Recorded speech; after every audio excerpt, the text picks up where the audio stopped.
There we go. And live once more, seeing out the weekend. Yes. See, I don't know if anyone's been up to much. I had a pretty quiet day myself. So it's just going to be chill out time. There's still a bit of kitchen activity, which is a thing that happens in kitchens. So I'd hear kitchen noises in the background. That's all fine and dandy. And I will just talk to myself for a while until people actually arrive. It's always it is a weird process starting a live stream. Anyone watches this back later, it's one of those ones where no one arrives at first, which is very weird to just be talking to yourself for a while. But, you know, it's a thing I do. BX, hello. How's your world going? And, that was a sudden spike, which I'm betting is Twitch in viewers. So, Liam, hello. How are you doing? It's a Sunday night. Don't know if everyone else does Monday to Friday. I do Monday to Friday. So work tomorrow. And these days, as for the last 18 months, work means sitting just over there. A different laptop, my work laptop, and a monitor just over there where I'll be working. Yes, next to my drinks. Still have never had a drink during the day in the 18 months I've been working, sitting right next to those drink carts. So there you go. BX, my day has been quite fine, relaxing. How's your day been? It's been so you've been doing great. Took the kids to the park for play. Nice. Chillaxing with the wife, drink some wine. Great way to burn off excess kid energy. Get them to the park and have them run around for a while. And less sort of frantic kids bouncing off the wall stuff in the house. So, so often I like go for a walk with Mrs. Angry. I try to do that every day. And, when we're walking through the park, there's nearly always people with kids. And I think it's partly the kids like going out and partly the parents are like, burn off some energy, you little bastards. No, people love their kids. 18 months of weirdness and lockdowns hasn't pushed anyone to any horrible, overstressed condition. It's been fine. Everyone's been fine. So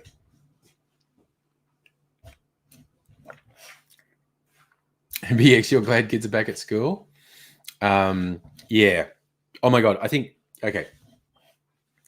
I've been really spoiled. Like, I have friggin' loved last day. Okay.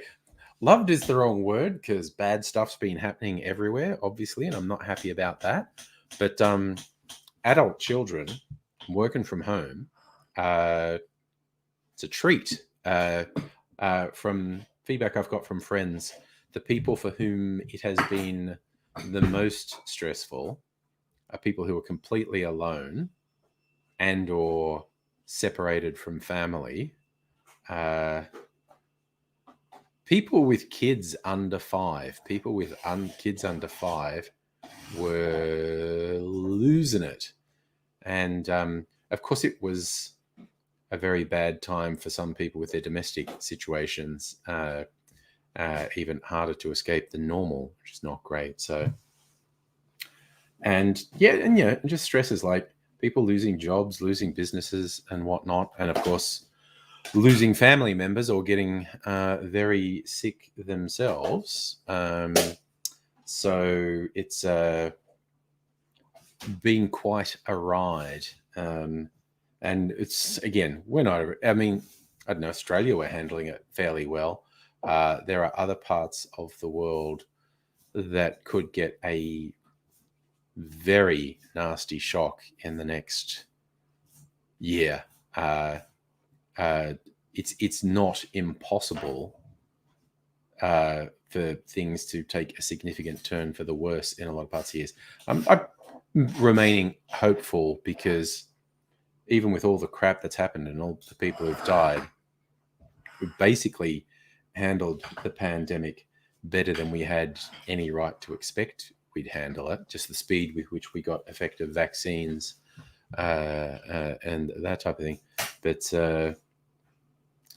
yeah, I just worry that it's not over, and you have all these people who are pretending it is over, and yeah, things could turn. I hope they don't. I'm going to stay positive because things went broadly well, like better than we had any right to hope. So I hope things continue to go, well, essentially surprisingly well.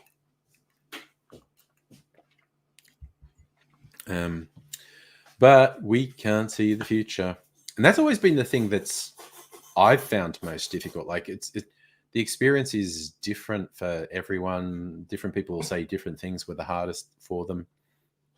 For me, it's this extended period of not knowing what's going to happen, like living through events of historical significance. A global pandemic is killing millions of people, and it's right out.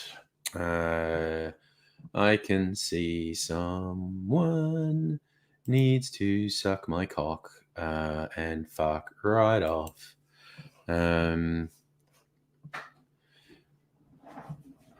So what can we do with a drunken sailor? Which is a big question. What can we do with a drunken sailor? And particularly if it's early in the morning.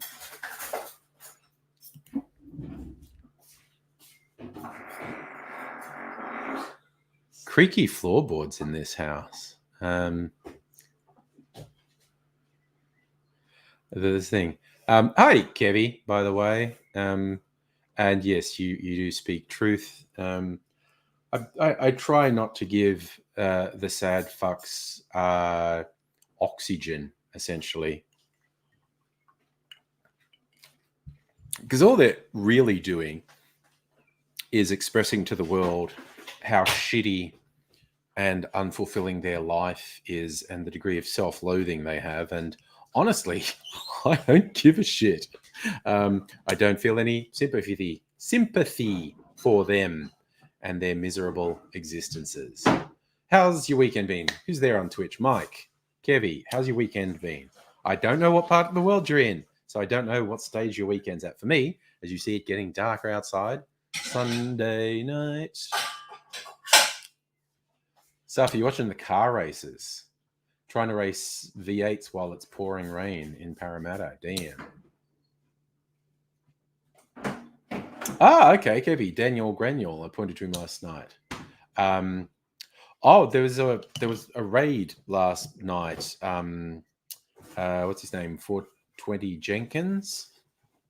Just out of the blue, not long after I started, he was apparently finishing his stream and led people over here, which was actually a really wonderful crowd of people for this huge onslaught. It was like 1,800 people. Like, I just restreamed to Twitch just because I can.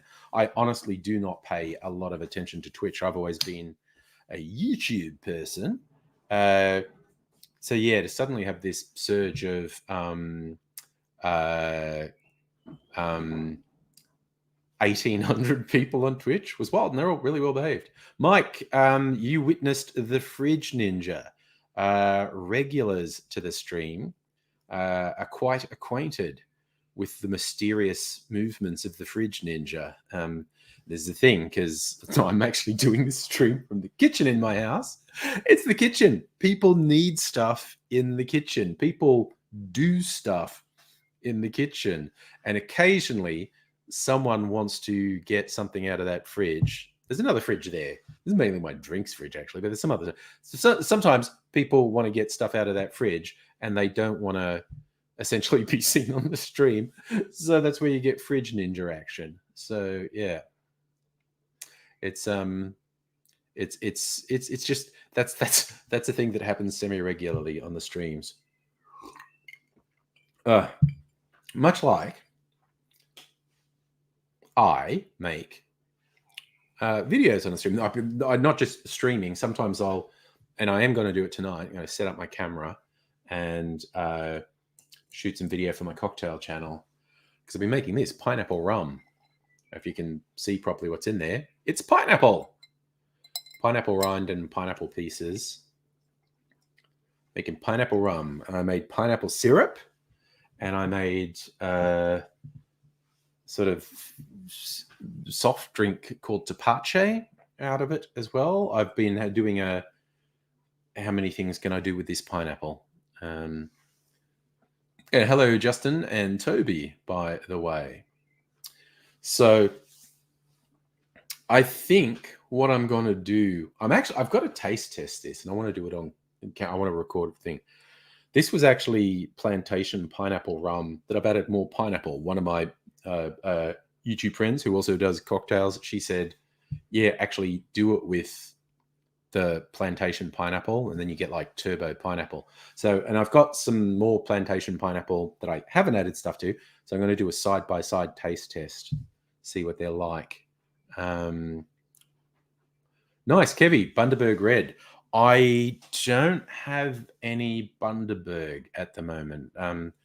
I've had a couple of different Bundaberg rums in the last year or so. I've got a couple of Queensland rums over there, Beanley, Inner Circle, and what I got Bricks is from Sydney, and Jimmy Rum, which is from Victoria.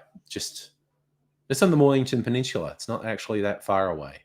So it's sort of technically a suburb of Melbourne, but it's right out there, the Mornington Peninsula. So I have a few Australian rums, no actual Bundaberg at the moment. Mike, you love Don Papa rum. I have a lot of rums. I've got 12 rums over there. They're from various places. The plantation, they actually get it from Trinidad and Tobago, I think.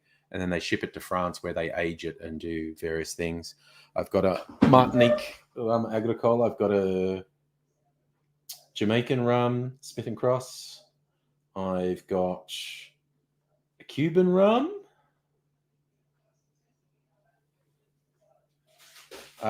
Jesus, something fell over there. I've got an Indonesian rum, which is, what do they call it? Because it's not just sugarcane with the Indonesian rums. They use red rice as the base in the distilling too. It's Batavia. That's it. Batavia, Iraq is what is an old Dutch recipe. Toby, my favorite spirit is... See, it depends. I'd probably lean towards rum, but it's a close call with that and whiskey. And gin's really good in a lot of things too. I love martinis, for instance. But yeah. So Kev, you collect Bundies that are limited edition. They do a bunch of interesting stuff. Like as Australians, Bundy rum, because it's the oldest distillery in Australia, I think, the Bundaberg Distillery, up in the cane fields. And it gets like a bad rep because Bundy, and the cheapest Bundy is not great. But it's a proper distillery with proper distillers, and they make a bunch of special ones and limited edition ones that are really quite good. Mike, wake me apart with alcohol. I mean, it's fun. It's what I've been doing for the last couple of years. I'm really into stuff now that I would not have been keen on as recently as 2-3 years ago. Yeah, you can take Yeah, you can just deliberately broaden your palate. Ah, Kevy, the stolen rum is smoked, is it? I've seen it. I haven't had it. So I don't have any smoky rums. I have some smoky whiskies, which is hardly surprising. And I got some mezcal, which is tequila's smokier cousin. Mike, you're a beer drinker. See, I don't drink beer at all. I've never gotten into beer, but it's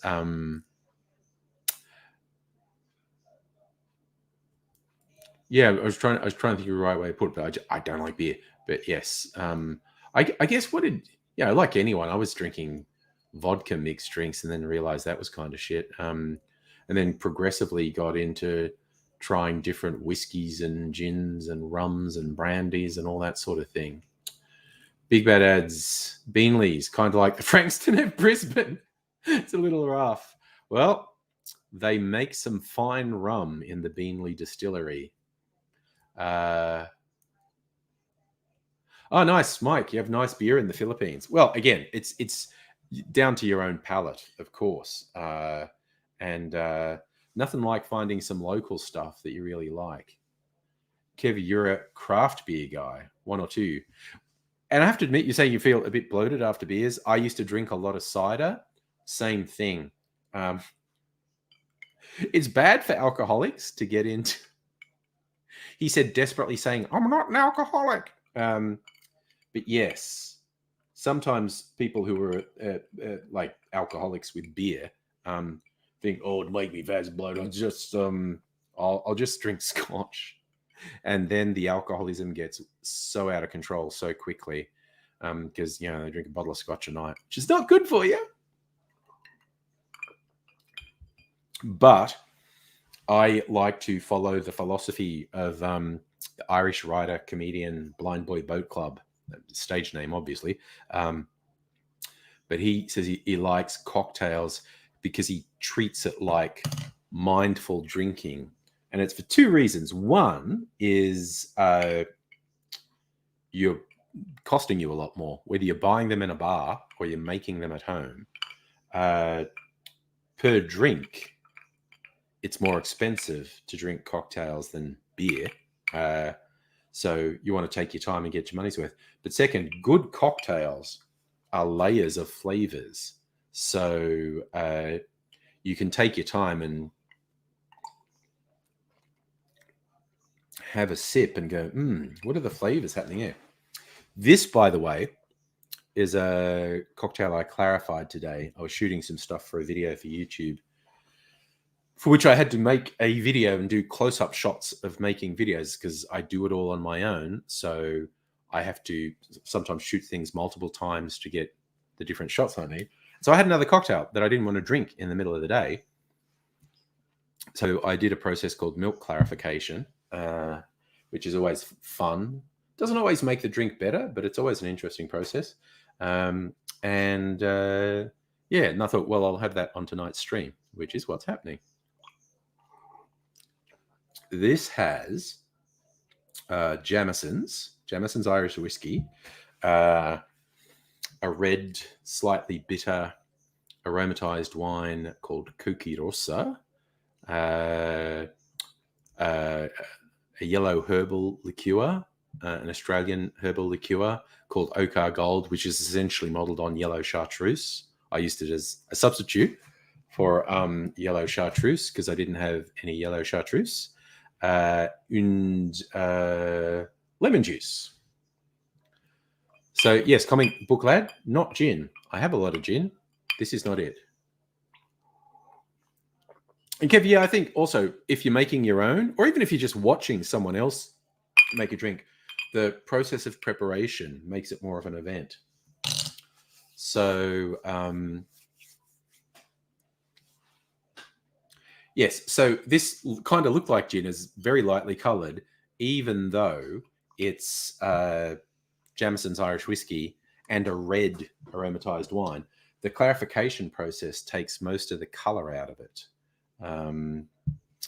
Comic book lad, what part of the world are you in, being a person who likes gin? And Bum Fungus, hello, how are you doing? I'm good.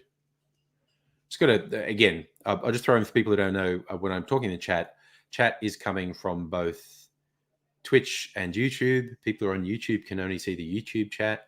People who are on Twitch can only see the Twitch chat. And I like to say hello to both people. At some point, my tech support person, Abigail, is going to help me set up something like Restream or something where the chat will appear on screen so everyone knows who I'm talking to. Yes, Kev, Bum Fungus is a good screen name, isn't it? I love it. So yeah, at one point I'll have that set up, and then so everyone knows who I'm talking to, because I'm sure it's a bit weird when people on different platforms see me having conversations with people on that platform, and then see me having conversations with people they can't see, which is a bit odd. I thought I'd put this away. This is just like a special one-off thing. This is not mass-produced. These guys, Bittermans, who make bitters, and they were making an Amaro, and they made this by accident. There's this great story on it. It was basically I thought it was on the bottle, but it's basically they were trying to make an Amaro, and someone misread the recipe when the stuff was going into the still, and they put 10 times too much cinnamon in it. And when they tasted it, when it came out of the still, they go, that's not right. What happened? And they looked at it and they went, oh, you put 10 times too much cinnamon. But then they thought, we can still do something with this. So they call it Winter Amaro, and it's like cinnamon and bitter orange flavors. It's really quite nice. I made a version of a sidecar last night with some of that in it to give it a sort of winter spicy feel, which is often a fun thing to do. You get a cocktail that's sort of generally regarded as a summer cocktail, like a daiquiri. A lot of the lighter rum drinks are regarded as, and fruity rum drinks, regarded as being very summery in vibe. But if you do a few little tweaks and put stuff with spices, like maybe some allspice dram, a cinnamon syrup, something bitter, and it starts to have more of that sort of spicy thing. It's kind of like, Christmas pudding and whatnot. So the drink has more of an autumn or wintry feel. All right. That one grew on me a bit. It might have actually been improved by a little bit of dilution as the ice melted. Hello, Abigail. How are you this evening? I think I'm just ducking out really quickly and setting up my camera because I really want to do a taste test of this pineapple and then measure it. I don't think there's that much of it. I think there's only about 100, 200 mils. But I have a plan for what to do with it. I'm going to make a fridge cocktail. I'm just going to mix some stuff up, this and some syrups and maybe some other rum, and make a sort of winter pina colada is my thing. Abigail, feeling good, liking pineapple? Well, I'm doing the usual part, or use the same parts of the pineapple over and over. This is the third drink I've made with the pineapple peel, the bit you normally throw out. So if you're all, excuse me for a minute, I just got to go and grab my camera and set it up. Okay, if you like the cocktail tufts, dude, I'm all about the cocktails. I'm just going to grab my camera. So, I don't know, amuse yourselves. I'll be back in like a minute. It's just in the next room.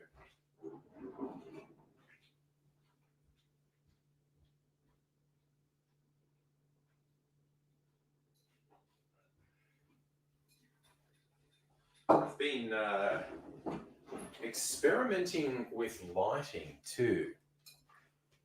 And I've been doing something different with this ring light. And I quite like it. There's a cat tree, just look, and it's cat tree. It's got all my shit on it. The cats haven't been going on it lately. I might negotiate for that to go somewhere else, actually, because giving me a little bit more space there would be good. But anyway, I've got an idea where I'm putting this light over here. And I'm just going to plug it in. It'll just take me a secundo. Oh no, the cord's getting tangled up in bottles. I don't want that. I can see myself pulling some bottles down. Not good. Oh, I've got to put my fairy lights on if I'm going to make a video. I just realised. I'll do that.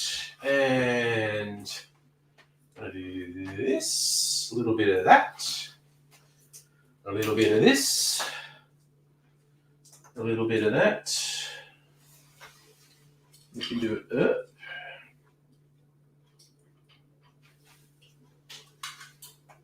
Actually, I have an idea. I might leave that like that. Where's the freaking... Sorry, power cord. It's gone missing. There we go. Lights! Alright. Amuse myself just by having fairy lights on. Alright. What did I miss? All right, so glad you're keen to see, because I'm gonna do a taste of that. And so I got my lights set up, and I just gotta set up my camera.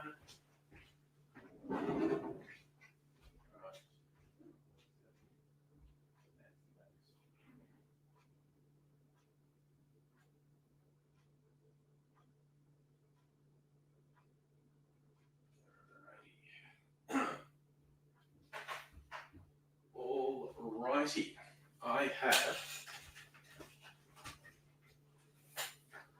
my tripod. All right, I'm going to put my audio recorder here. Set up my camera.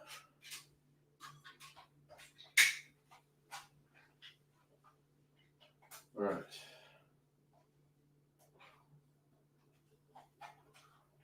Okie chokie. Alright, my tripod's just giving me a bit of grief. Sorted it out now. Here we go.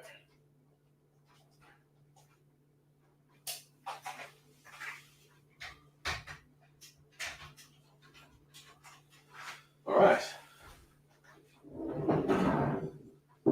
Close that door, turn that on. Give him a few of these.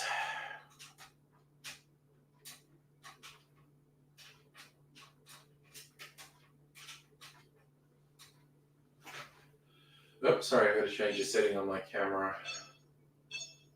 Go 4K. All right. I think I'm ready. Up here so I can say hello while I'm doing this. Kevy, setting up your Christmas light tree yesterday. Some people say it's too early. Whatever works for you, man. Whatever works for you. Safa. Watching the races and they've crashed due to the rain. That's a thing. All right. Okay. I just for a laugh set my camera up completely wrong.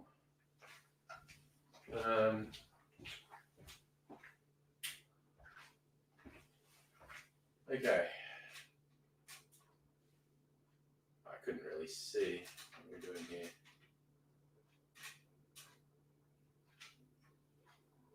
Well, that might be better. So if I was rich and influential, I'd have a crew setting stuff up for me rather than doing it on my own. That looks better. I feel better now. Right, so pineapple. Pineapple. Try them side by side. I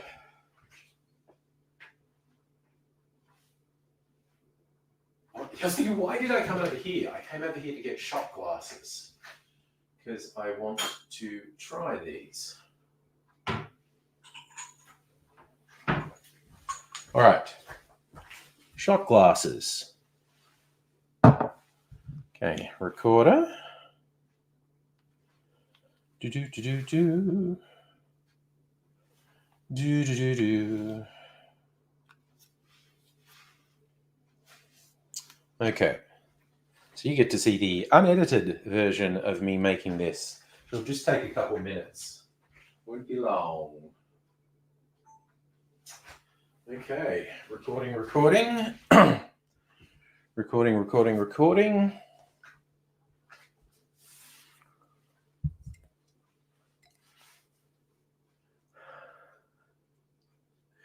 Here we are, a day later, another shirt, and our pineapple rum being turbo pineappled. Spent 24 hours steeping some of the pineapple flesh and the pineapple rind here. Now I want to taste this. I'm going to taste this side by side with the original plantation pineapple, see how different I think it is, and if I should leave it for maybe another day to get more flavor in. All right. There's a built-in filter on this bottle because it's like, for wankers who have fruit in their water when they're walking around. That was really good, spilling it like that. Now my feet's wet. Right, so super pineapple and regular pineapple. Okay. Oop, you're getting that ASMR glug, glug, glug from a nearly full bottle. I do like that sound.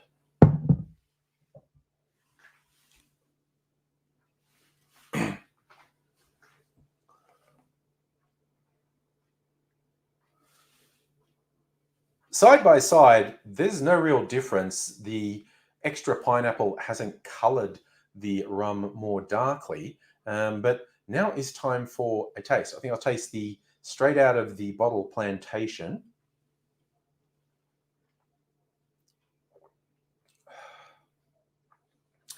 That is pretty good stuff.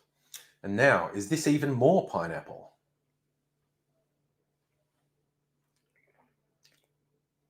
Yes, it is. It's sweeter because I did use that pineapple to make a syrup, so it absorbs some sugar. I think it could do with another day. I'm going to let it sit for another day and then do another taste test. And guess what? That means you get to see another shirt. All right, so that answers that question. I want to leave this for another day. If you think I'm saying. Okay, let's switch this off.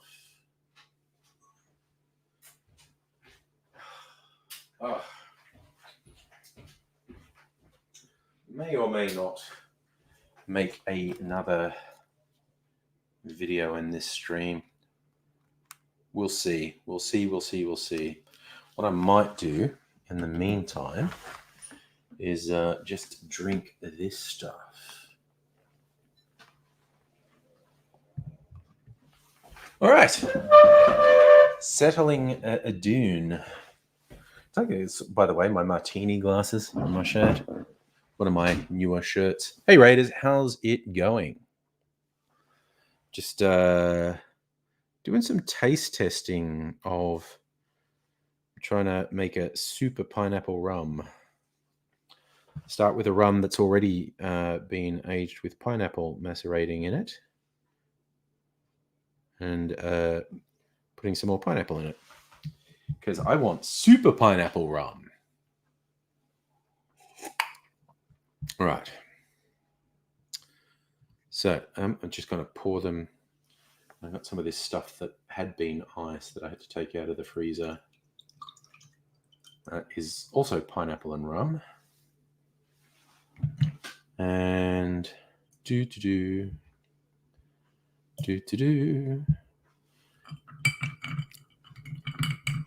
That drink's now mostly pineapple juice with a little bit of rum in it. Not bad for a Sunday. Well, that's okay then. So it's, yes, a little glass of mostly pineapple juice and a little bit of rum. Like probably not even a shot of rum, actually. So just lightly rummified pineapple juice.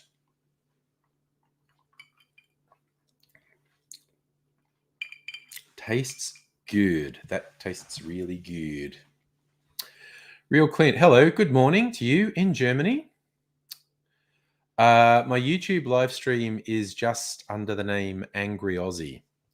I feel if you search on YouTube for Angry Aussie, you will find me on there.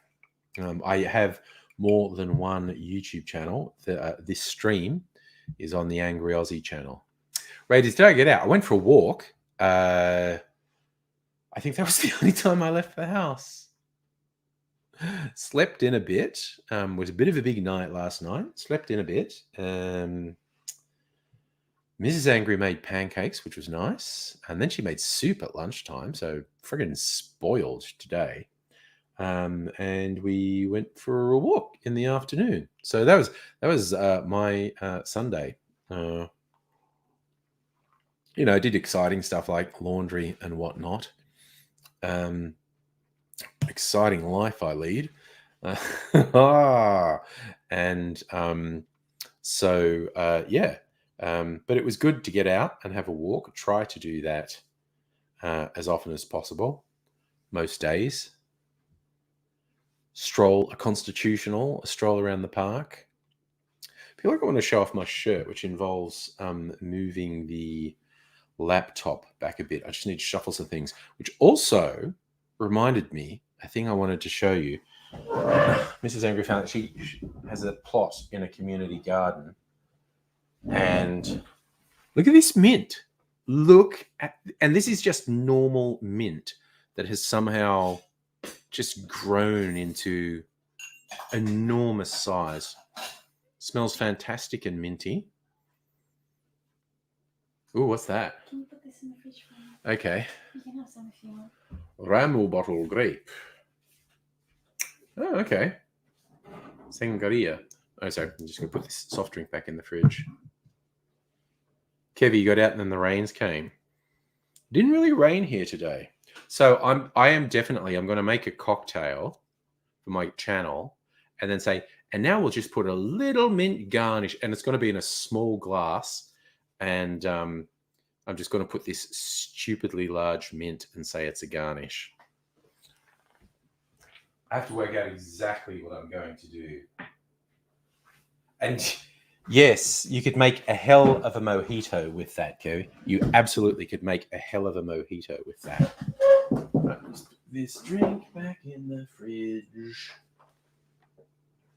But what's down there, I think. So I saw, and I made a mojito this way for my channel.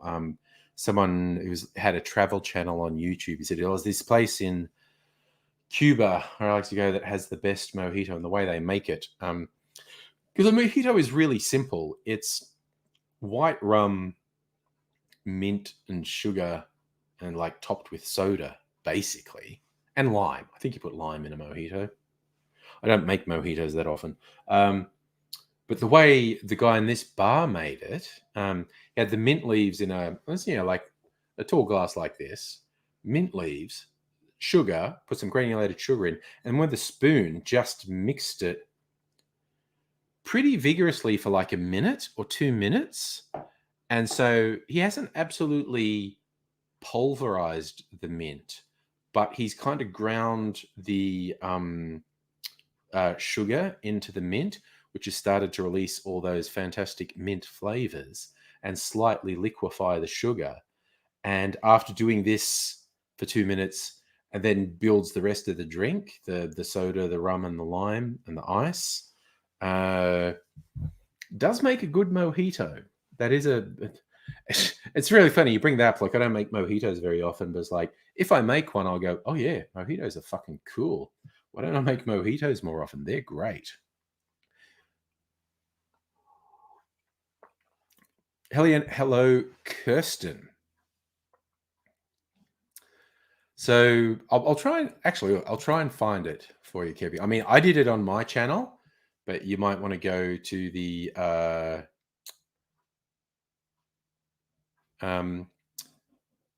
original source. If I could just go into YouTube and go best Cuban mojito. There, best Cuban mojito. Yes, it came up. Okay.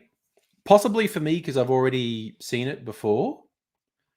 But I just searched best Cuban mojito. The channel's called Living Overseas TV. And apparently it's this little kiosk. Like it's not an expensive hotel or anything. But yes, the Living Overseas TV channel on YouTube has this guy in just like a kiosk somewhere in Cuba making this mojito. And I followed the method and it's really good. It is really good. But yes, you will find dozens of people's recommendations for how to make a mojito on YouTube. So it's kind of down to how much time you want to spend. But yeah, if you were going to watch one video on making a mojito, besides mine on Angry Cocktails, I would recommend the one on Living Overseas TV because it's pretty cool. Abigail, don't say it out loud. Just on Will's room. Oh, right. Okay. Oh, you're playing with VR. Okay. Nice. Yes, I would be interested in the scientific exploration of VR. My cat is in the kitchen and is being super fucking weird. And she's going into one of the... I'm going to chase my cat out of the kitchen because she's being weird. Go out. Look, there. Door's open. Go out. You weirdo. Such a weird cat, honestly. I think she's old and senile, not long for this world. Oh, that's what I was going to do. And move my laptop back and show off my shirt a bit better.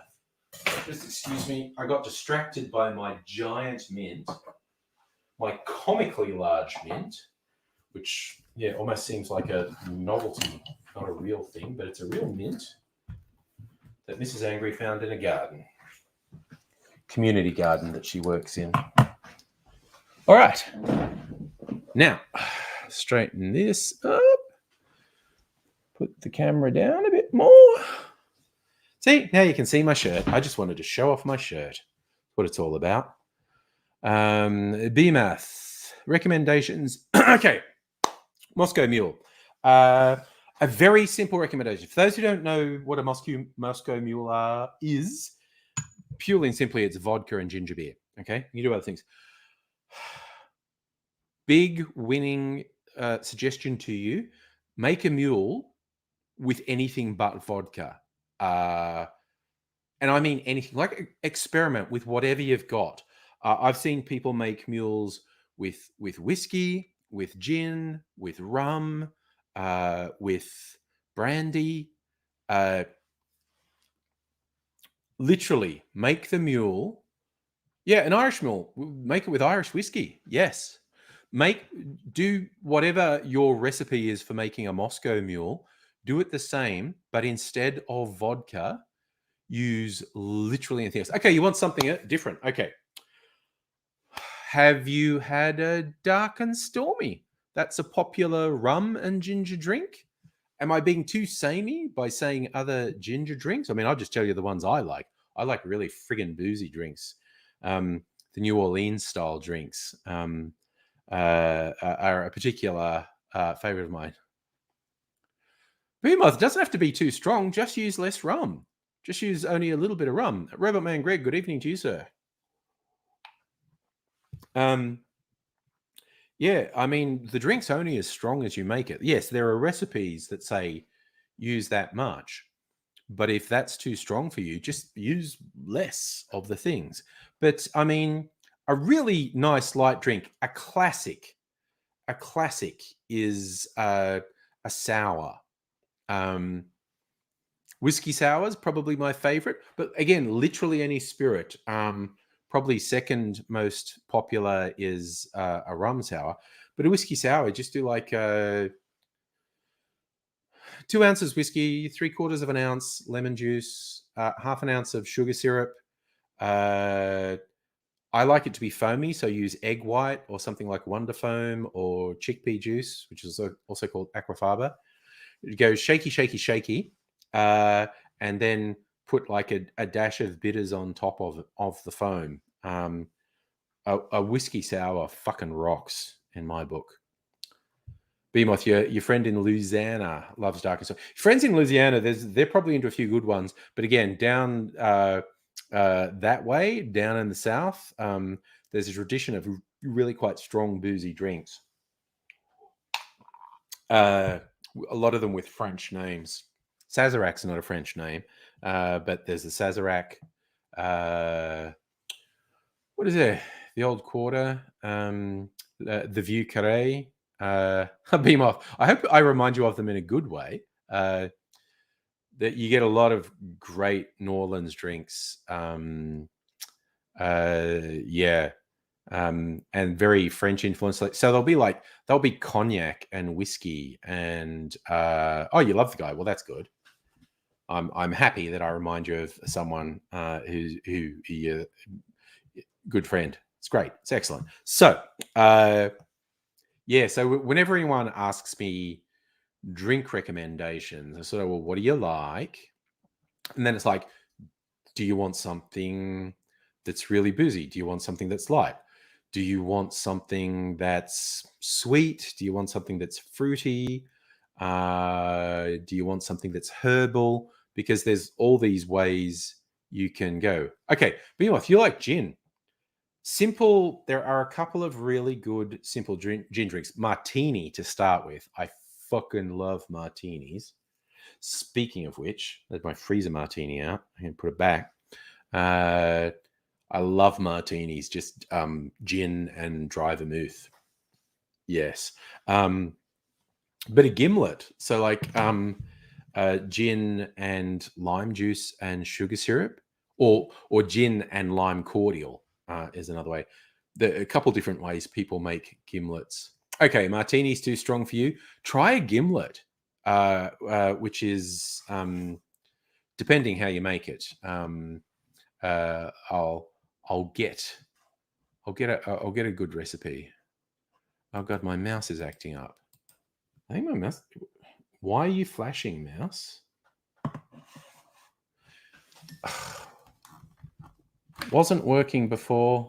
I didn't grow up drinking either, Beamoth. I was a teetotaler for a significant majority of my life. I only really got into drinking booze in the last 10 years. Kirsten had a phenomenal Negroni riff the other day. Distiller's Strength Gin, PX Sherry, and Okar Island Bitter, I assume.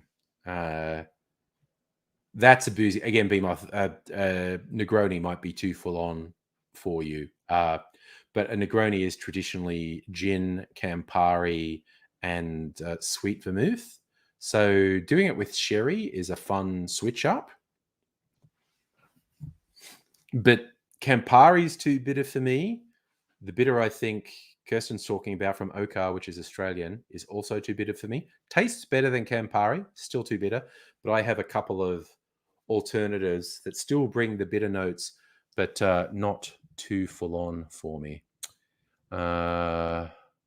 So I was going to go.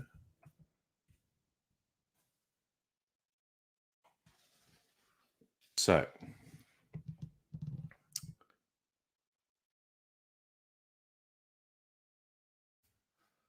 all right, liquor.com. I like liquor.com. How do they say to make a gimlet? 2.5 ounces gin. That's generous. Half an ounce of lime juice, half an ounce of simple syrup. Yeah, people used to do it with lime cordial. These days, most bartenders will use lime juice and sugar syrup, which is how I do it. Kind of tempted to make one now, actually. Got some lime juice, got some sugar syrup. Oh, hell, why don't I? Why don't I, in fact? Live dangerously. Freaking mouse, man. Why is... But 2.5 ounces of gin, that's a generous gimlet. I like that. Yeah, fuck it. Why don't I make a gimlet? I haven't made a gimlet in ages. Such a nice, simple drink. Trying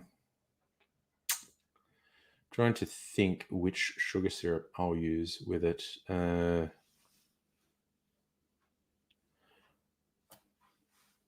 Maybe. Oh yes, I made a coconut sugar syrup today.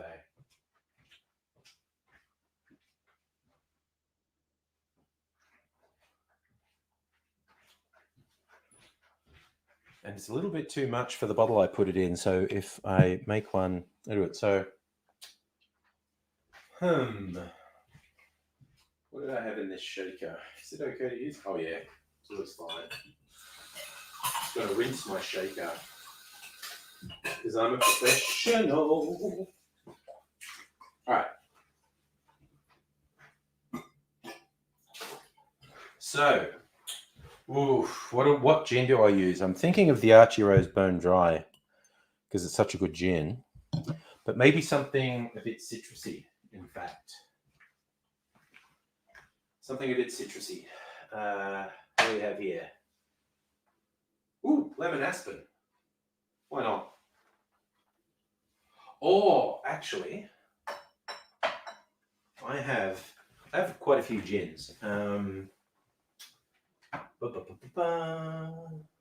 This one. Okay, this will be fun. Poor Tom's Pina Colada Gin, which doesn't really taste like a pina colada, but it is a bit citrusy. So we want that. We want the lime juice, which is where exactly? Oh, hiding back here. Fair enough. Squeeze some lime juice earlier. Okay, so Megaleech, hello. Watching from the start at 3 times. Went past the creaky floorboards. Yeah, it's a real thing in this house. Okay. So Behemoth, we are making a gimlet, which is a very simple gin drink. Basically 2.5 ounces gin.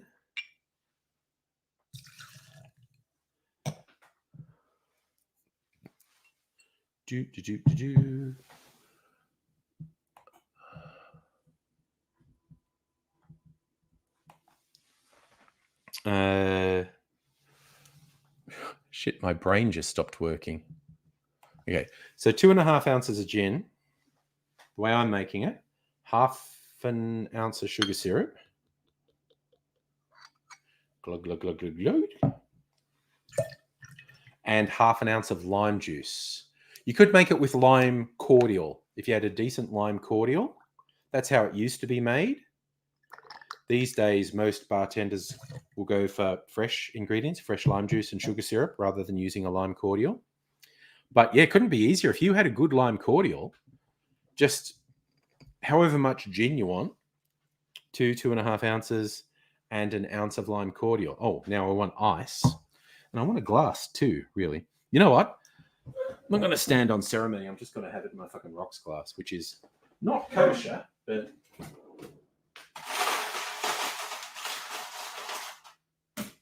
Christ. Dropping ice everywhere. Right, ice in the shaker. Tell you what, I will really quickly switch my microphone off just in case anyone's wearing headphones.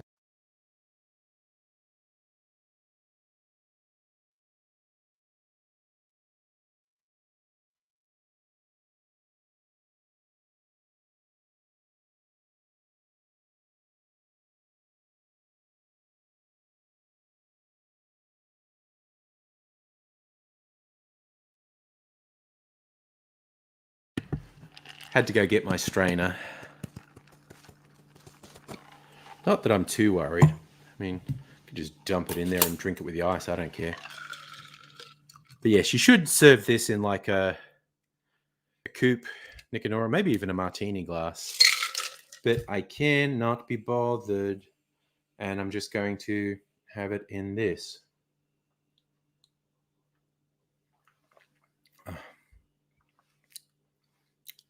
Yep, that is really good. And my stove started making stupid noises. Excuse me for a second. I have to hit a button so it stops making stupid noises.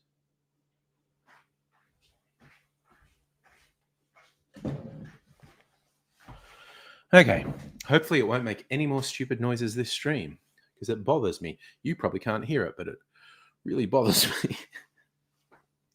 So yes, a gin gimlet. Gin, lime, and sugar, essentially. Like I could have whacked some mint in this, a bit of mint in it. It's not traditional to put mint as a garnish on a gimlet, but I think that would be nice, actually.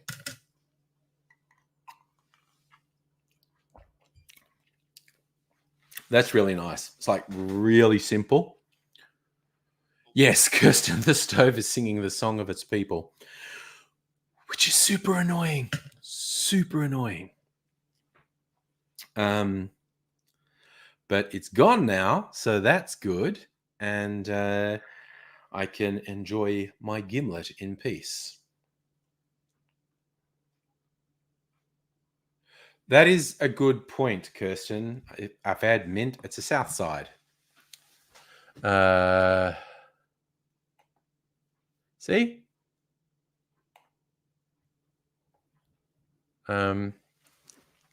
Which is also a good cocktail.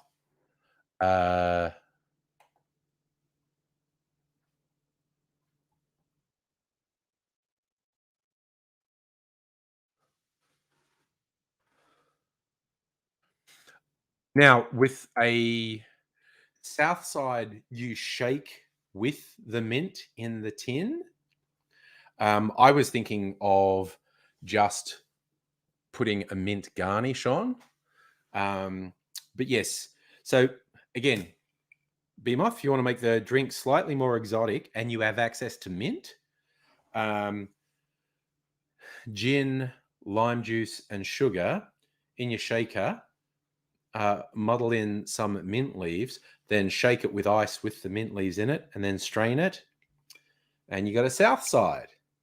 I'm kind of regretting I didn't do that now. A south side would have been excellent. The gimlet's really good. So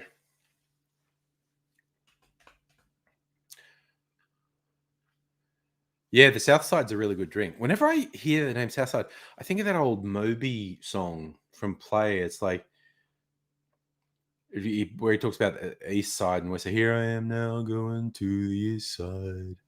I'm old. I'm thinking about 90s music. I think that was 90s. I'm sure it was 90s. Now I feel compelled to look it up. I can't go with not knowing stuff. Whenever I think of something, I want to know what the actual answer is. Okay, I need to buy mouses. I've got on 2 different computers the different mouses, mice. Do we call them mice? Are playing up on me. Right. Christ, I was going to look at something, then I got distracted. Fuck it. Yes, I make all my sugar syrups. This one is actually a coconut sugar syrup. So basically, just some coconut meat, the white bit of coconut, covered it in sugar for a day or so. The sugar draws all the moisture and little flavor out of the coconut, and then added a little bit of water to it just to fully dissolve. And I put it on a little pot on the stove to heat it up and reduce it a bit. And so I've got a slightly coconut flavored sugar syrup. So sorry, I'm just getting rid of something on there because the mouse is fucking up. So I'm using the touchpad. Behemoth, look, off the shelf. It's just sugar and water. So if you get an off the shelf one, like bottle shops around here sell, different sugar syrups. It's just sugar and water, so it's going to be fine. I mean, I do recommend make your own sugar syrup. Like, it doesn't even have to be fussy. Like, I messed about with the coconut, and I also made a pineapple one the other day. But it's literally just sugar and water. Put it on the stove to warm it up a bit so it's easier to dissolve sugar. You can a standard simple syrup is just 50% water, 50% sugar. So if you do 1 cup of water, 1 cup of sugar. If you want a rich simple syrup, you double the amount of sugar. You put 2 cups of sugar to 1 cup of water. But yeah, not everyone has time or the bits to do that. But if you're going to a bottle shop that has sugar syrups, they're going to be fine because it's just sugar and water. If it's no, Behemoth. This is, look, man, I love it. Ask questions. I will give answers. Catch you later, Abigail. And I look forward to scientific insights into VR as well. To be discussed another time. Behemoth, I love answering questions. So no harm. If you like pineapple drinks, okay, you should subscribe to my Angry Cocktails YouTube channel. Have lots of cocktail ideas and syrups and whatnot. And I'm in the process of filming a little mini epic that's called How Many Things Can I Do with... How many things can I do with this pineapple? And I made a pineapple syrup, a soft drink called tepache, very popular in Mexico apparently, and a pineapple rum now. So I'm doing that thing. Stupid username. If you're going to be... Okay, here's one thing I don't put up with. I don't put up with stupid, boring people. So if you're going to be stupid and boring, you might think you're edgy. Oh, I'm sticking it to the man. I'm trolling him for the lols. No, you're a boring fuckwit. At least your initial appearance suggests you're a boring fuckwit. And I have no real tolerance for boring fuckwits. So bite me. Okay. Yep. Just every now and then there's a particularly sad loser, and they're boring and stupid, and they want the world to be subjected to their boringness. And it's like, no, you know what? Life's too short. See ya. Sorry, Raiders. Yes, it was someone on Twitch. It's the second one on Twitch, which is weird. Okay, last night there was a raid where literally, because I looked at the stats on Twitch, 1,800 people joined the stream from that raid. And everyone was wonderful. It was amazing. There was like no jerks. What was his name? 420 Jenkins seems to have a really good community. Like, he's got like 45,000 followers on Twitch or something. Seems to have a very good community because people hung around for ages. Behemoth, you were there? Yeah, I thought everyone who came in on that raid was frigging awesome. Like, I only intended to be on for a couple of hours at that point, and I stayed on for 4 hours just because there were so many people. Even at the end, there were still 300 people there. So yeah, Jenkins seems to have a really good community, quite honestly. And it's really weird. There is comparatively, 99% fewer people on Twitch tonight, which is normal. But more dickheads popped up, which is weird. Oh, yes, Kirsten, the ASCII penis, at least that felt funny. That was like the 90s being relived. Behemoth, Jenkins is a funny, silly guy. He seems like a nice guy. Because today I did go back and look at his stream, and where at the end he's looking at, like basically really small streams with no one watching them, because as I said before, I focus on YouTube, not Twitch, and this is not really about numbers. This is just like hanging out with some friends. But yeah, it was very interesting seeing him look at different streams and deciding to put the raid on my stream. It's pretty fun. Does seem like a nice guy. Yeah, that was good. I had forgotten the ASCII penis, actually, Kirsten. But now you've reminded me. I was kind of okay with the ASCII penis because it was like the 90s. The 90s are back. And I mean, who doesn't love the 90s? Honestly, the 90s, such a great time.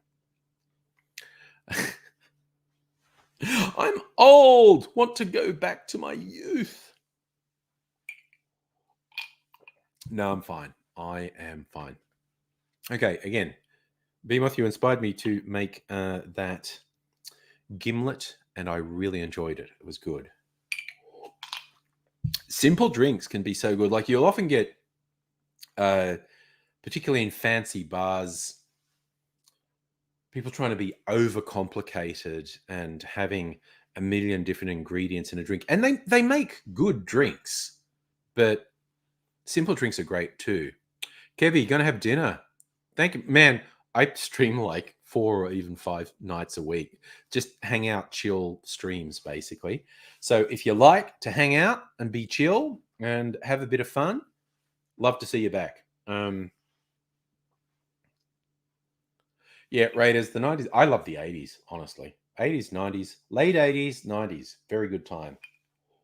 Very good time. But I mean, look, case in point, I've got a book here. The Death & Co. book. That's a bar in New York, Death & Company, modern classic cocktails. These people were extremely influential. Front half of the book is like the story of the bar and teaching you technique and whatnot. Back half is recipes. Like, why did that moth land on my book? Hundreds of recipes, and some of them very, very complicated, but good. Kevy, drinks and chills. Yeah, man. That's what we like to do. That is absolutely what we like to do. It's probably enough drinks for a Sunday night. I wasn't hungover as such today. I could probably feel like, that's 2 nights in a row where I stayed up late, like till 2 a.m., and drank alcoholic beverages for much of that time. Whew, maybe I just need to lounge about and not do much today. But you gotta know your limits, because, again, stream folklore, a couple months ago, I fell asleep on 2 different streams. I think they were about 2 weeks apart. Not on camera, because I'm a fucking professional. I just was zonked out. God, it's actually a little bit embarrassing. I watched those streams and I was fucking drunk. I was very quiet for an extended period. And then something in my brain just went, you need to go and lie down. And this was not even this late. This was like 11 o'clock at night. And I did. And then both times I woke up at about 2 a.m. And because when I shambled off, I hadn't shut the stream off. And so I had other people who had joined me on the stream on camera. They were still talking. There were still people talking. And it's like 2 a.m. I woke up and there were voices. I'm like, what? And I came and go, oh my God, you're still here. Okay, I'm shutting off the stream now. Good night. You know, fool me once into drinking too much, shame on you. Fool me twice into drinking too much and falling asleep, shame on me. So I think I learned the second time. I think I learned, it's like, oh, okay. When you're getting totally Tim Smith like that, you need to throttle the fuck back. Because, yeah, gets messy otherwise. It's a joke because there's a bunch of people who make cocktails on YouTube, and a group of us smaller channels have like a community where we share. We've got a Discord where we chat, and occasionally do live hangouts on the Discord. One of the guys did just get so shit-faced. He fell asleep on camera just at his desk. He's only moving on a drink and then just head down. And he was asleep on camera for more than an hour. So, yeah. Beamoth. Don't drink very often. And that is a fine way to be, to not drink very often. And yes, for Tim Smith finally went by. That guy's just the worst. God, he's garbage. He is just the worst. He's a fucking sociopath, just a spoilt shithead who doesn't understand being in public office isn't just a boys' club game as you've been playing it for years. There's a level of responsibility you have, and you piece of shit, have absolutely failed to meet even the lowest bar of responsibility. You got to fucking go. God, what a shithead. Oh, he's so fucked. Man, I dislike that guy. I dislike that guy so much. So, yeah. Beamoth, you don't drink often, push your sleep. I recommend you continue to not drink often. If you want any little tips on how to enjoy a drink when you have an occasional one, I'm happy to help out. And again, that's why I like cocktails, because I feel like cocktails make drinking an occasion. It's like if you're drinking beer, you're just getting pissed, really. I know some people enjoy, you get beer wankers and they go, and I know a lot of people enjoy like craft beers, specialty beers and whatnot. That is different. But I think if you're just in a pub drinking beer on tap, you're just getting pissed. It's like if you're drinking vodka and vodka and orange juice, you're just getting pissed. But properly prepared cocktails, that's a whole event. You're turning drinking into an event in that case. And that's what I like. So Beamoth, when you were in San Jose, you got into craft beers. Good stuff. See, and that's the thing. I also always recommend to people, if you're having a drink, if you're a beer drinker, find local breweries, find craft breweries that are doing stuff. If you're drinking spirits or cocktails, find local distillers, because wherever you are in the world, there are probably local distillers who are doing amazing stuff. My whole collection there, a huge percentage of it is Australian from independent distillers. And that's something definitely over the last 18 months, particularly with Kirsten's influence, I've gotten very into the central element of my drinking being from Australian craft distilleries, because it's just very special. I'm just going to drink water. Okay, it's 9:15. Yeah, I'm just going to drink water for the rest of the stream. Luckily, my fridge has a water dispenser. I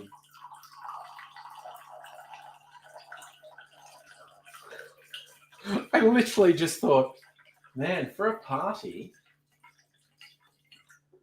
I should just make a giant martini and pour it into the water, like empty the water out of the water dispenser and fill it with a martini, and then it would be chilled and people could just come up and get a martini. That's a terrible idea. I love it. Oh my God. Yes, Kirsten. Australian craft distilleries, like, it's not just like I'm supporting Australian. They're just so good. And Kirsten and I have joked about the various wankers. I think we agree whiskey wankers are the worst. Wine wankers next. Rum wankers probably come after that. Then I think you have coffee wankers.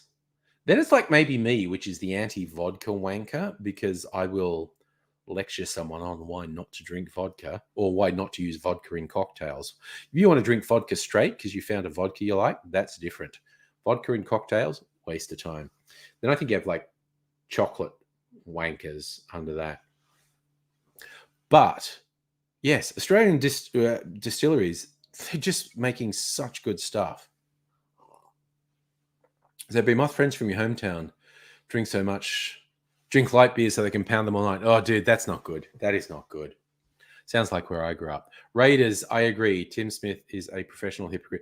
There was that surreal press conference where journalists were just incredulously saying to him, how can you think resigning is not something you should do? You've spent your whole political career saying other people should be forced to resign for really minor things.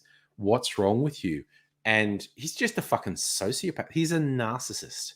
And it's just like, but this is me. I was talking about other people when I said that. This is me. It's like Jesus Christ. He's a fucking car wreck, that guy. Literally. Hey. I didn't do that on purpose. But yeah, he's a car wreck. Yeah, see, Beamoth, that's why I like cocktails. While I do get well and truly shit-faced on cocktails, see last night's and Friday night streams, for examples. But again, I was upright and I was talking and I wasn't sleepy. I'm sort of half compelled to go back and find the embarrassing streams where I got shit-faced and fell asleep. Okay, well, just remove them. No one needs to know about them. But no one goes back and watches those fucking streams anyway.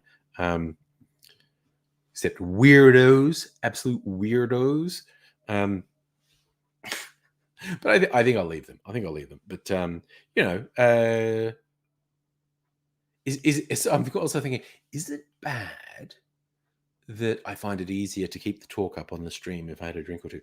I know in the early, probably people always talk about, did you drink too much during COVID and during lockdowns? For me, the answer is probably. But I did realize after I'd been doing the streams for a couple of months, it was somewhere between the 3 and 6 month mark where I went, I'm actually drinking too much. I'm drinking too much on these streams. I need to sort of reduce at least by half what I'm drinking. And so I made that decision and I did it. But then I think I was on the wrong track. For the first half of the stream, I would drink water and then I would drink alcohol in the second half and get drunk. And at some point I went, oh, that's dumb. Drink alcohol in the first half and get lubricated, and then drink water in the second half as you wind down to bedtime. I think that works better. And again, also, and as I said, don't drink too much. I think most doctors would look and go, that's still problem. That's problematic drinking, what you're doing. I'm going to get a life, nerd. Get a fucking life, nerd. Doctors, I love them. I do. I don't know. I'm just randomly picking on doctors now. By and large, doctors are fine. And by and large, when they say, like drinking more than 3 standard drinks is bad for your health, they're right. That ridiculous thing, there was, a quote unquote study a few years ago that said, having a couple of drinks is actually better for your health than no drinks at all. And then a few years later, even the people who did the study said, that was a really bad study and everything about it was wrong and it was fucked and we're sorry it got into people's heads. But, Beamoth, you're worried about the sugar content. That is absolutely fair as well. And as the other thing I've done, the first half of COVID, I put on 10 kilos. I'm a pretty big lad. Not height-wise, laterally, pretty big lad. And the first 6-8 months of COVID, I put on 10 kilos, which was bad because I was already far too overweight. And then this year, I've been working on losing. So I've actually lost 20 kilos this year. So it's kind of funny when I see a video from just a year ago and my face is way chubbier. Also, my hair is shorter and less grey. That was another COVID thing I did. Grew my hair and stopped dyeing it. So I got my natural colour coming back. So yeah, I look back at video even just a year ago. It's like, well, my face is way chubbier. My hair is shorter and darker. But and I've still got to work. I've got to lose about another 20 kilos, maybe in the next 6 months. Who knows? I kind of stalled a little bit, but I'm not putting weight back on, so that's good. We'll work on it. And the reason I brought that up, I would have, if in the last 18 months I drank, and I reckon this is probably for real. If in the last 18 months I had drunk no alcohol, I hadn't drunk any cocktails on the streams and stuff, I'd probably, and this is conservatively, I'd probably be at least 10 kilos lighter than I am now. But fuck that. Man's got to enjoy his life. A woman too. Also, my non-binary friends. Everyone. Gender's a construct and it's ridiculous to fixate on it. People need to enjoy their lives. And it's very interesting. I have seen a number of studies. Diet's important, right? Okay. But there's been a number of studies that have shown being happy and feeling supported, feeling like you are supported by people, you have a community who supports you, that is more important to your health than your diet or your weight. In the shitty late capitalist world we're living in, watching your diet and watching your weight is probably a good thing. But focus on happiness is what I say. Which might be a reason I stopped doing the angry, shouty, sweary videos. I always kind of liked doing them. It was always fun. But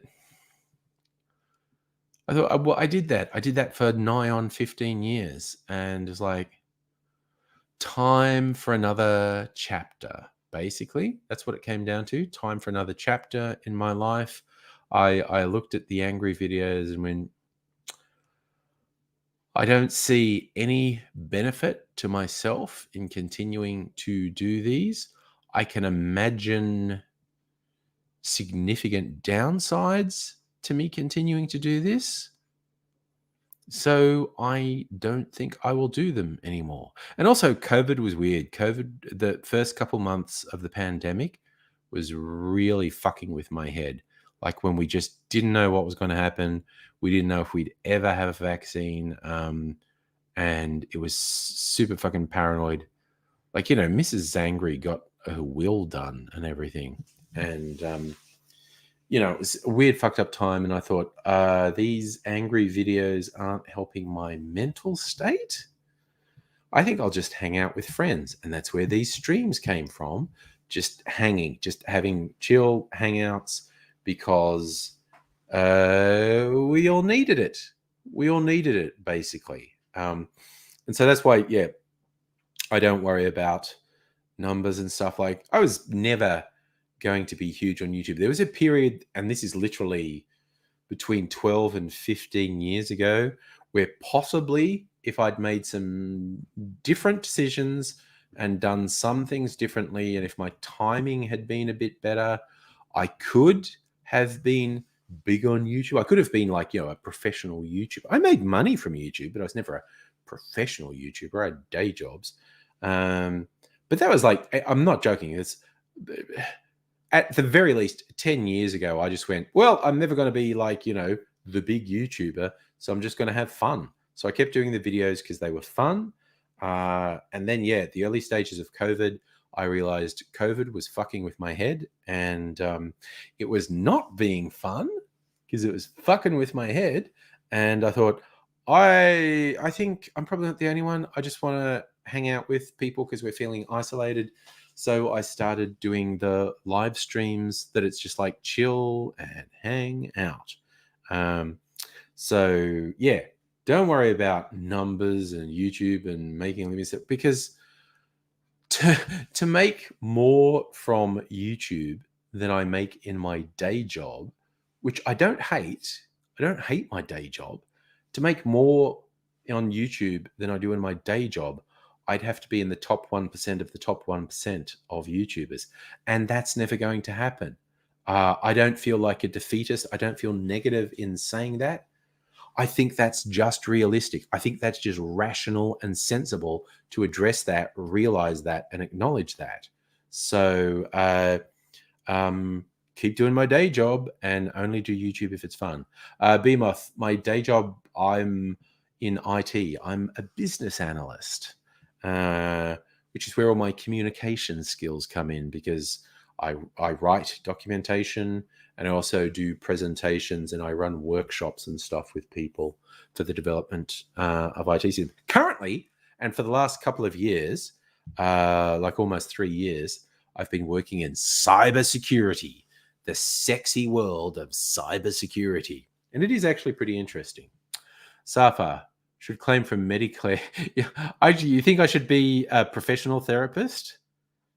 Put in some Medicare claims. Maybe I could make money that way. That's actually a pretty good idea, Safa. Be a licensed practitioner and make Medicare claims for all the consultations. That's a pretty good idea. I like it. I like it. You see, it's like a reflection from my Hawthorns trainer on my face. It's a shiny metal and it's lights overhead reflecting on my face. It's very distracting. I'm going to fucking move it. Put it over there so it doesn't shine in my face. Oofed, I'm getting distracted by the shiny things. It's 9:30. I might have another drink of water. Beamoth, you're in civil engineering. You cracked a hard cranberry lemonade. Nice. Nice. I don't mind. Was it hard seltzer, as everyone calls it these days? Like White Claw made it really popular, but there's always, we used to call them Alco Pops in Australia. Yeah, the alcoholic fizzy drinks, no problem. Again, I don't drink them very often. No problem with them. I mean, virtually that's what my cocktails are. They're just usually not fizzy. All right, I'm going to get a bit more ice and then a bit more water. I think I need to organize shit. No, the water reservoir is still pretty full.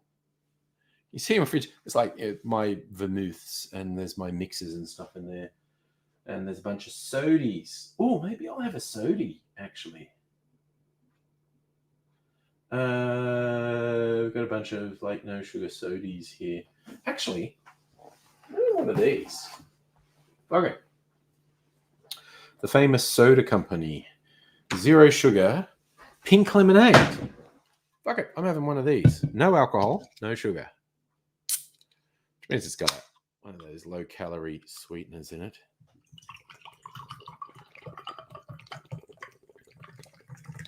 Treat yourself. Ooh, fills my glass perfectly. How's that? Look at that. Perfect in my glass. A little pink lemonade.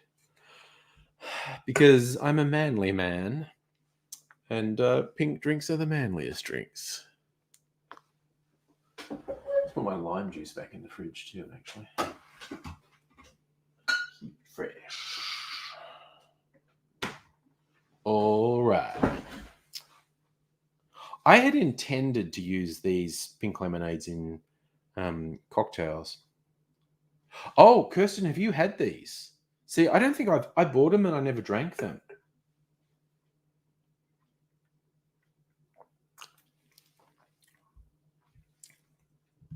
Oh, it's not bad. It's not great. It's not great. It's not great. It's not bad. I was going to have one of the Cappy sodas. I really like the Cappy sodas. But I just realized this was sitting there and I don't think I'd ever had one of them. I don't know, fuck it. I'll just have that. I will just have that. Yeah, my first thought on drinking it is, probably not buying that again. I see, Safa. I agree with you. If there's a pink soft drink that has sugar in it, you get a mad sugar rush. This one has no sugar in it. What's the sweetener? Right, okay. It's really fucking tiny lettering in low contrast. And I'm an old man. I need light on it. Famous ingredients: water, nutritive sweetener, erythritol, natural flavors, food acids, color, sweetener. It's stevia. It's sweetened with stevia, which is like, what's that? That's like 1,000 times sweeter than sugar. So yeah, for 1 calories worth of stevia, it tastes as sweet as 1,000 calories of sugar. There's probably people going, it's poison, don't drink it. It's like the least fucking dangerous thing I drink. But there's a bunch of, naturally occurring things that are low calorie sweeteners. Monk fruit's another one. Stuff that is, literally 100 times sweeter than, or more, 100 times or more sweeter than sucrose, cane sugar. So you can always find sweeteners that are low calorie. Like, how many calories does this say this is? I need to put the light on it again. Fucking tiny letters and low contrast. So, energy per serving, 28 kilojoules. 11 kilojoules per 100 mils. Like, I mean, what's Coca-Cola? Coca-Cola is like several hundred kilojoules per 100 mils. This is 11 kilojoules per 100 mils.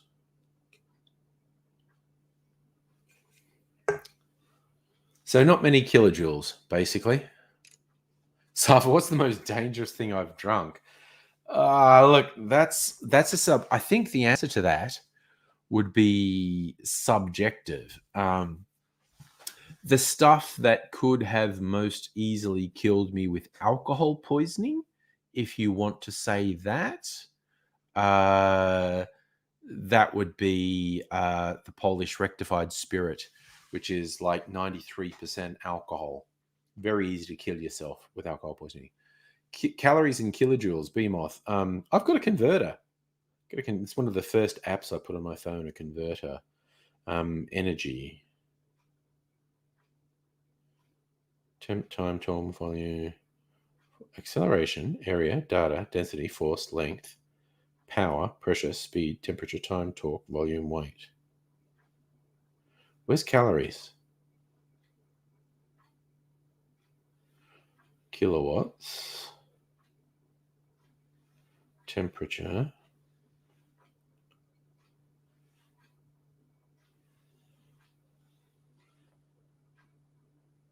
I was sure there was an energy one. Acceleration.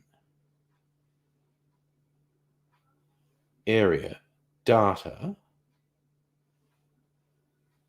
Density. Force. Length. Power. Pressure. Speed. Temperature. Time. Torque. Volume. Weight. And a tip calculator. I was sure there was an energy one on here, and there's not. So, Megaleech, can of Coke is 675 kilojoules, and no sugar Coke is 10 kilojoules. So, yeah.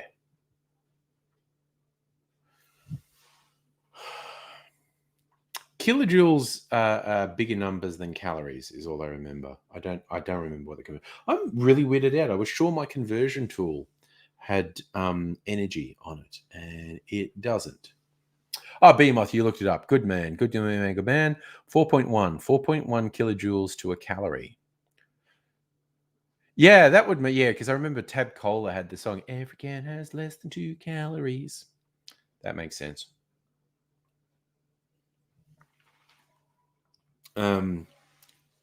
Yeah, that makes absolute sense. So, yeah, the difference between a sugared drink and a non-sugar sweetened drink is pretty fucking radical. Yeah, hundreds of times difference. So, actually, probably not 100, but yeah, not that far short. Not that far short of 100 times difference. So, that's why I do it. Sorry, the giant mint frond is just there, and I keep seeing it. It keeps distracting me because it's just ridiculously large. I have to think of the right drink to put it. I think I'll do a short. I'll do a YouTube short where I'll go like, I'll make a drink. I might make a South Side. I'll make a South Side. Like, here's a great drink. It's like a gimlet with mint. I'll put some mint leaves in a shake, put it in a glass, go. And now we just want like a little mint garnish, and then put this thing in and obscure my face and look around and going, maybe not this much. I've got to think. I've got to make something funny. I'll think of it. I'll think of it and maybe do it tomorrow. That's the answer. I think that's the answer. Okay, I'm going to spend tomorrow thinking about what drink uses a mint garnish that I want to do in a short video, and then I'll just finish it with, and then I'll just a little mint garnish and have my whole face obscured by this ridiculously large frond of mint. Kirsten, did you not see the mint? Look at this. Look at the leaves on that. And this is just normal mint that has somehow gone. Do that. Wake it up. Wonderful. But look at the size of it. So I'm thinking I make a drink, like maybe a South Side, maybe something else, and then just go, now we just want a little mint garnish. And I'll be home here and go, are you still there? Something like that. I'm going to think of something humorous. So this ridiculously large mint. I've never seen mint go this feral and get this large. Smells great though. And yes, I love comedy. Yeah. Talk. We were talking about mojitos earlier. A mojito is a very good mint drink. We were talking about preferred mojito recipes earlier.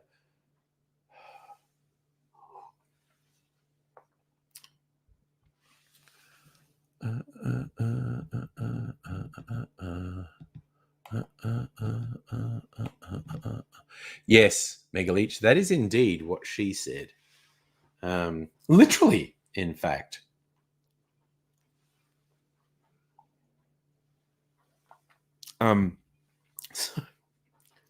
But yes, I will spend a bit of tomorrow when I'm supposed to be working thinking of what mint or what drink that has a mint garnish I'll do. Stella, hello. Pokemon lover on Twitch, hello to you too. Just come in for that's still 20 minutes. I'm intending to hang out till about 10.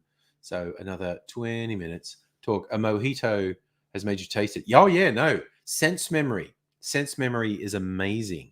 Sometimes when you a food or a drink or a scent, and you just go, yes, that I just remembered it. Sense memory is amazing. And that's the thing, like when you're tasting spirits. I always think I'm useless at, I'm tasting a whiskey. What does this taste like? Tasting like whiskey. Then someone goes, no, just what does it remind you of? Just there's no wrong answers. What does this make you think of? What memory does it bring up?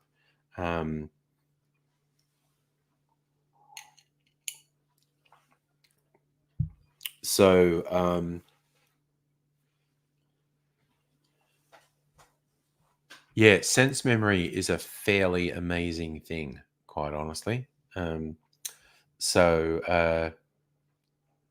that's why we have emotional reactions to a lot of things, because certain things will trigger sense memories, and whether consciously or unconsciously, it'll make you remember a significant moment in your life. It's why you can manipulate people with aromas, basically. Pokemon lover, I'm doing well. I hope you're doing Cody Hart. Oh, okay. You think this is Harry Potter? Okay, sorry. You think this is Harry Potter in 30 years? Okay. I have more than one pair of glasses. All right, give me a second. This is Harry Potter in 30 years. So I was wearing this because this is a much heavier pair of glasses, and they actually irritate. I like them, but they irritate my nose a little bit. Okay, it's actually super weird because there's some much smaller glasses, much smaller field of vision on these ones. So, and there's something wrong with the nose pads on these. Combination of they are much heavier, and something wrong with the placement of the nose pads on them. Anyway, I'm going to put these ones back on. Is this water? Is that what you're asking, Gary? Water? I feel you have lost me. I feel that is a young person in reference that me being an old person doesn't get. Youths. Beamoth, you wore glasses most of your life. I had LASIK done. I kind of like glasses. Yeah, there are times I think about getting LASIK surgery. But I don't know. I just don't know. I've gotten so used to wearing glasses in the last 10 years. I've been wearing glasses for about 10 years. Yeah, maybe I'll get LASIK one time. I don't know. So, Beamoth, you might be right that it's not so much worth it as I'm older. Pokemon,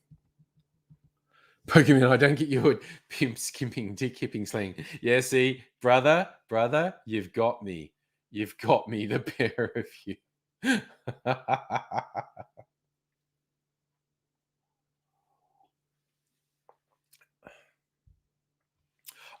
Kirsten, you got the laser eye surgery. There you go. Yeah, I mean, I don't know. No one's really like no doctor or anything's really recommended it to me. And yeah, and it's weird. I've just gotten so used to glasses. I don't know. I just don't know. And I have to admit, I even love the fashion aspect of glasses. Like I get new glasses most years. Cody, you lost an eye to LASIK. One of my favorite, I think, underrated jokes from the very early days of The Simpsons, like from the first 10 years. And it was one of the ones where it was in the future and Lenny has no eyes. And he says at one point, like, yeah, that laser eye surgery, it works great. But then 10 years later, your eyes fall out. Which I thought was a fucking hilarious joke because it's an evil thing to say to people because at that point, laser eye surgery was comparatively new. And so to suggest that there was an unknown long-term side effect was both funny and evil, which I quite liked. Kirsten, you're on 5 years since your surgery. Yeah.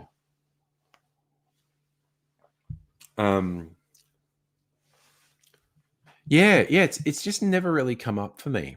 Yeah, I don't know if it's something I'd go for. I wouldn't rule anything out. I don't know, guys. His left eye's gone. His eye was loose from someone taking out with a spoon. Oh yeah, in Gen Pop. Yeah, you either lose your eyes or you take someone else's. That's how it works. That is how it works in the yard. 68 souls. I am ending the stream in about 15 minutes. My average stream is about 2 hours, 8 p.m. to 10 p.m. local time. It's 9:45 now. Friday night, I go later, like much later. And last night was pretty long too. Cody, my bottle collection, that's not water.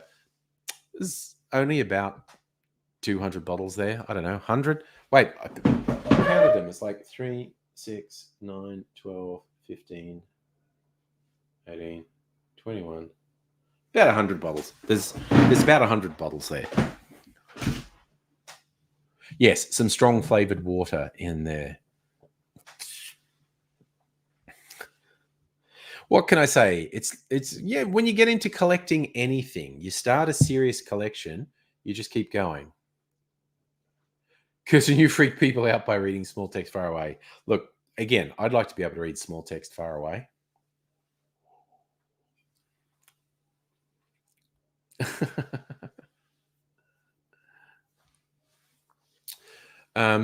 Well, I was going off, there's like 4.5 racks of the bottles, and there's about 21 bottles on each rack. So I went, there's about 100. There's about 100. There's about 100 bottles there. Like about a dozen gins and a dozen rums and a dozen whiskeys, 4 or 5 brandies, 1 tequila, 1 mezcal, 1 absinthe, and I don't know, 40 or 50 liqueurs and modifiers. Oh yeah, no, 65. They've all been opened. They mostly last a very long time. I actually last year, because I was worried, am I drinking too much? I actually tracked when I bought bottles and when I emptied them, and most of the bottles were lasting more than 6 months. So I was like, okay, I don't feel bad anymore. But yeah, they tend to last a long time because I only drink little amounts.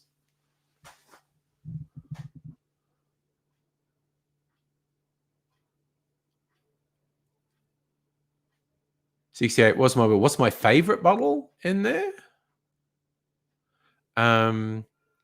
It's kind of impossible to pick one favorite because it depends. But in terms of, okay, there's a bunch of good whiskeys, there's a bunch of good gins, a bunch of good rums. There are a couple of specialty bottles there that I always make a point of, don't run out of that. One is an Australian macadamia liqueur that's just called Mac. It's fucking awesome. It's like an amaretto alternative. It's great. And I always make sure to have that. I don't want to run out of that. And the other one is a herbal liqueur called Okar Gold. Those are the ones I always make sure I don't run out of. So talk, the science behind adults needing glasses, something to do with growth, cornea or something too big and they start refracting differently. Yeah, that's what the laser thing resurfaces them and changes the focal length or something. Behemoth, you have an open bottle of vodka, 10 years old, never drink it. Yeah, I'm not big on vodka. Has it gone bad? It was probably never good. 65 souls, my first bottle. Look, in all seriousness, it was probably vodka. And it was probably just to get pissed. It's a good question, though. When I started to get more serious, what did I buy first? It's kind of like I thought, 2 of my early favorite cocktails, I started getting seriously into cocktails in the last 5 years. 2 of my early favorites were a whiskey sour. So I would have got some sort of whiskey, probably just a bourbon or something. And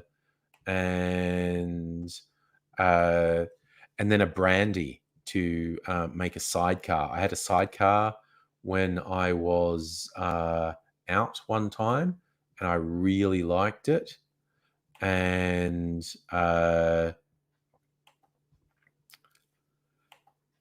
So I remember buying brandy relatively early because I was just out somewhere and there was this drink called a sidecar. That looks interesting. So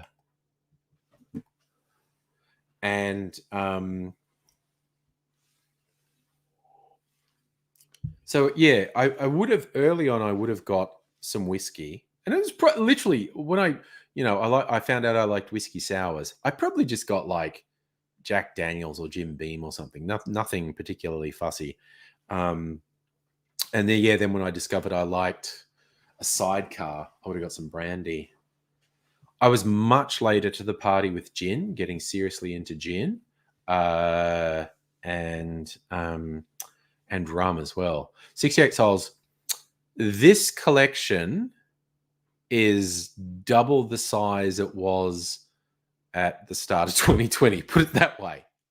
One of the side effects of COVID is my booze collection doubled in size. I actually bought those 2 drink carts in the post-Christmas sales 2019 coming into New Year 2020.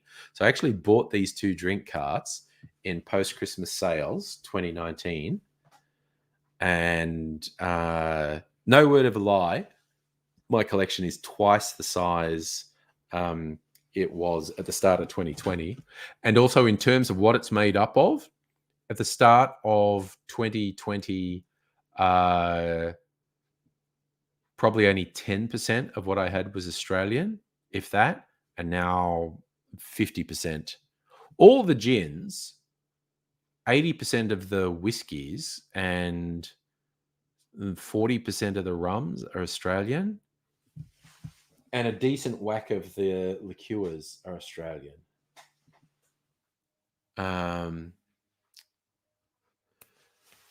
Yeah, I just don't. Australian gins are so good. I don't see the point in buying gins from anywhere else.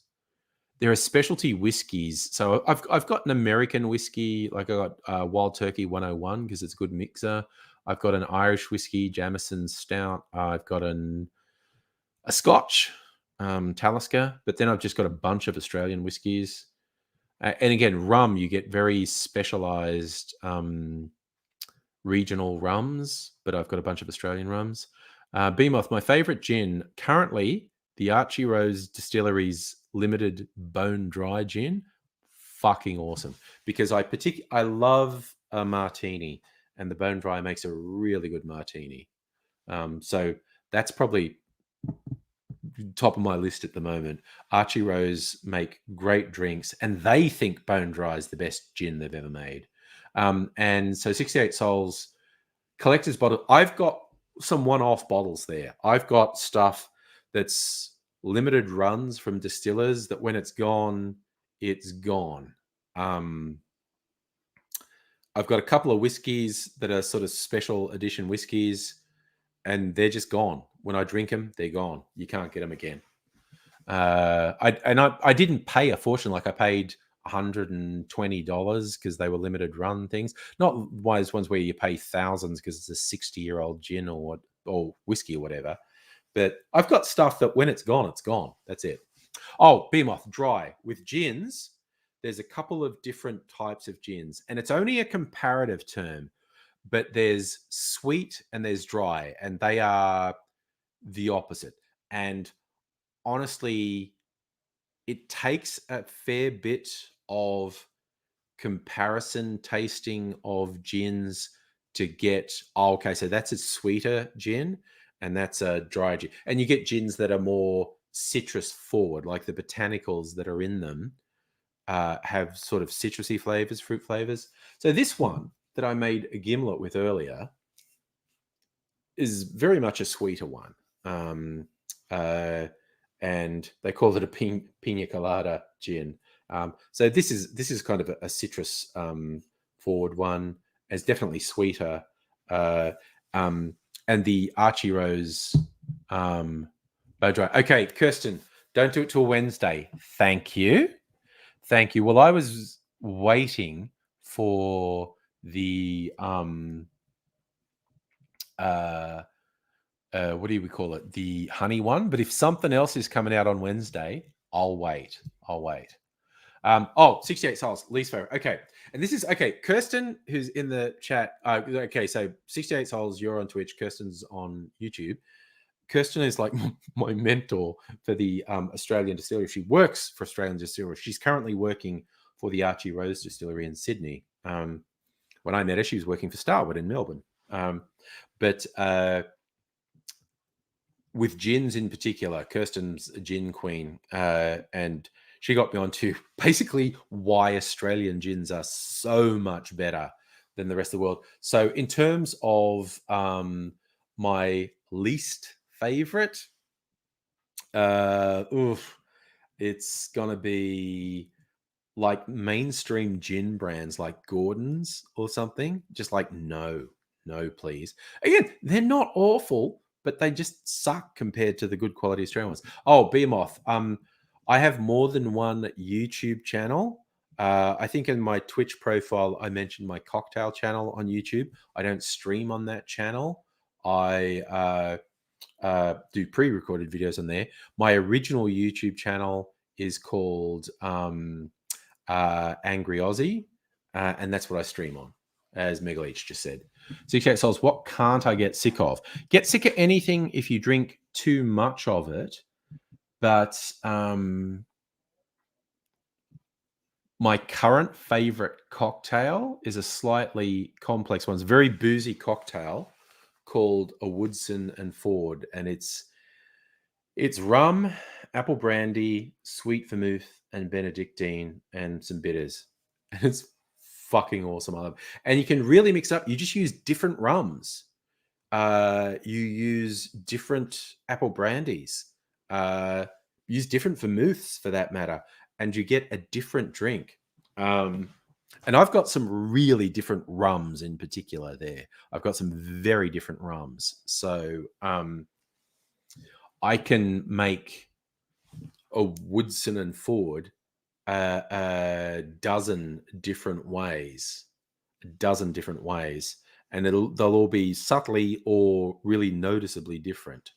But that is by far my favorite cocktail. Okay, so Kirsten, yes, okay, O to B's on Wednesday. Nice. No, I'm going to get. I'm going to get the lime gin as well, but also I think that there was the cocktail sampler pack. I think I want that too. Just going to go nuts. I think on Wednesday. Ooh, I've got to empty a couple bottles so I have shelf space. Yeah.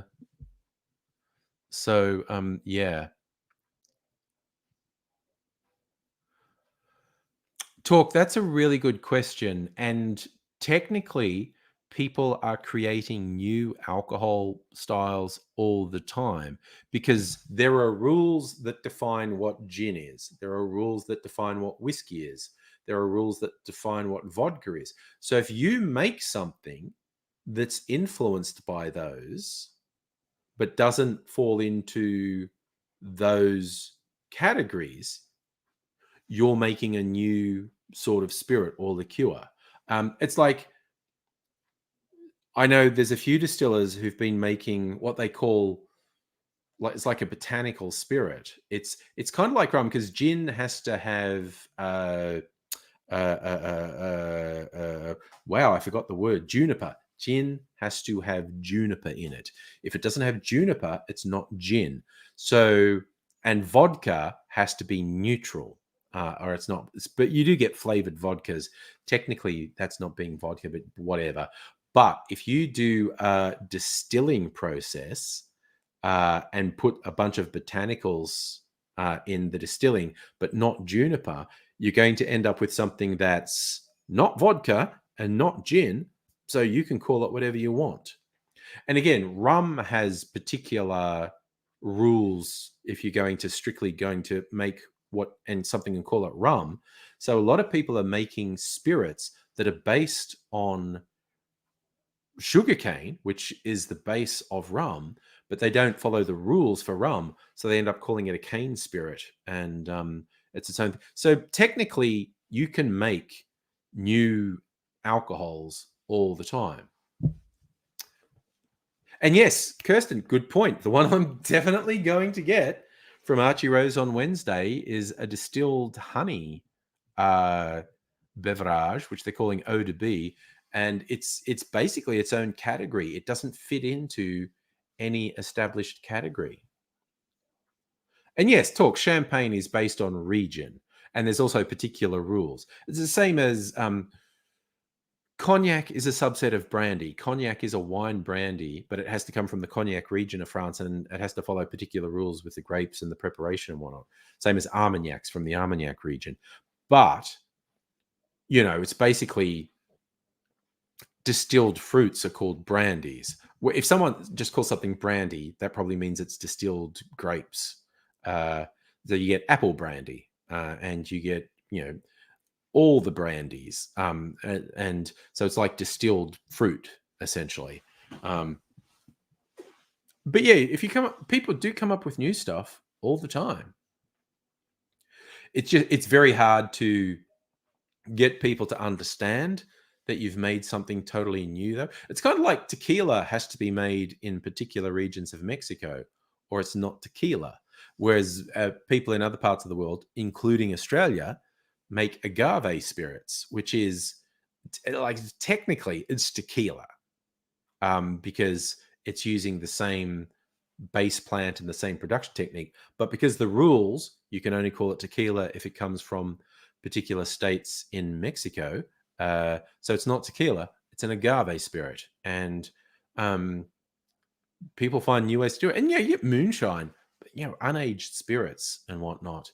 There's all sorts of wacky shit going on in the world, which I love. Sorry, it's gone past 10 o'clock with that little stream. I was just going like, all right, my giant mint frond was in the way. All right, I am going to go to bed. Kirsten, you're saying your drinks manager says eau de vie acts more like tequila. That's interesting. See, now when I get it, I'm going to want to do it side by side with tequila. So make something like a margarita style drink with it. 685 souls. Let's raid someone. I don't know how to raid people. Sorry.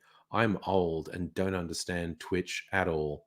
I'm using a platform called StreamYard to restream to Facebook and YouTube and thing. So good night, all. I won't be streaming tomorrow night. That's a TV night with Mrs. Angry. And we finished the last thing we were watching, Sex Education on Netflix. So I don't know what we will be watching tomorrow. There's a couple things. There's a couple things got lined up, so we'll watch something. But anyway, I'm having a night off streaming, probably back on Tuesday night, though, for 48 hours from now, for anyone who's interested. But in the meantime, you know, have a good life, people. See you another time, hopefully. But I'm going to say